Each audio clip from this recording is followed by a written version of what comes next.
Hello and welcome to this new video on the risks of buying properties in South Delhi versus risks of buying properties in places like Noida or other places where there is like a large project.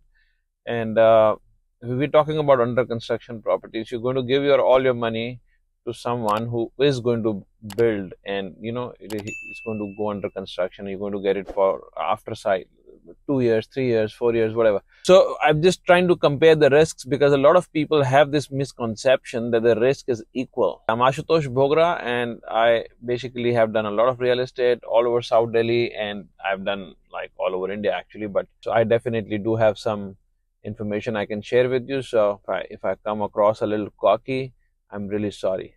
Okay, so number one, there is some risk for sure, and number two, there have been so many cases where the builders have run away with the money, or they've gone to jail, or they're preparing to go in jail, go to jail.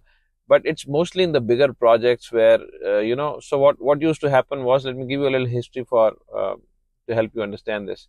In Noida, you could, or say Greater Noida or whatever, in some areas, let us not say any particular area, in some areas you could give a 10% down payment and get the registry done in your name and then float the project. This was in the past, so say the land was worth 10 crores only, and a builder gave 1 crore and he got the land, and then he started selling 1,000 flats, and say he sold 100, 200, 300 flats and got a little advance on each, maybe about 2 lakh, 3 lakh, 5 lakh, whatever.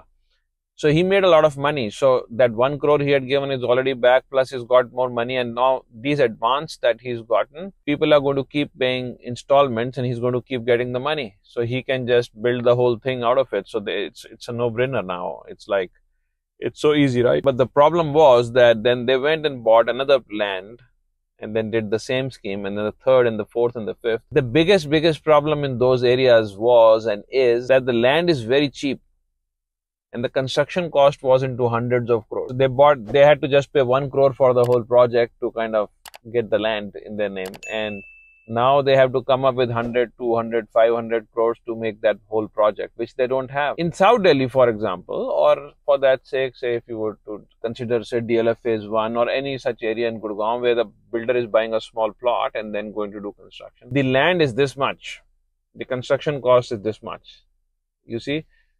So say in South Delhi, right now I'm recording this from Gulmohar Park. So say if some builder was to buy a 500 yards project here, a 500 square yard project would cost him somewhere between 35 and 45 maybe, depending on the location. So let us just say he's going to spend 40 crores on the land. Land is 40 crores and rest of the stuff, the construction, is probably going to be 9, 10 crores.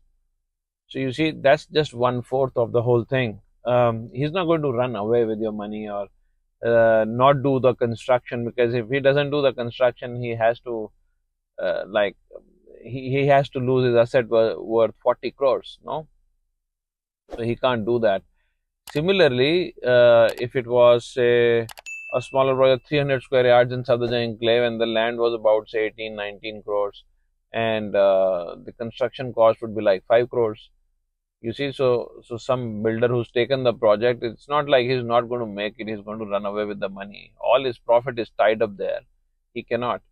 And generally speaking, these builders, they're doing it from their own funds. Generally, not all, but a lot of people are doing it with their own funds, and they have the money when they start the thing. But yeah, it's always better to just, if you can sell it and rotate the money, that's fair in any business. But in larger projects where all the trouble happened, these guys did not have the money. I mean, okay, DLF has it, Godrej has it, and they never run into problems, but some other new ABC builder comes in, pays 1 crore for the land, and he takes the project, and now he's trying to market the project, and somehow or the other market slows down, interest rates go up, and then his installments stop coming, you see. So now he cannot construct, he's stuck. He does not have 100 crores, people are not paying him installments. Now he's bought 5 projects instead of 1, and he doesn't even have money to build one. And then he goes to jail basically later on, because people file cases and this and that, and this is the sad story. But now even in that field, RERA has come, which basically enforces that, for example, if you pay the builder 1 crore, he can only take out 5, 10, 20, 30, 40 lakh, depending on How much construction has he done? He cannot just withdraw all the money. The agreements are controlled by RERA, so it's not like builder can make anyone sign anything. So there also it has helped, but this fear that a builder who's bought a 40 crore land here in South Delhi, he's not going to build it. You know, I think this should calm it down a little bit. That if he doesn't build it, he loses more money than you do, and he's at a higher risk.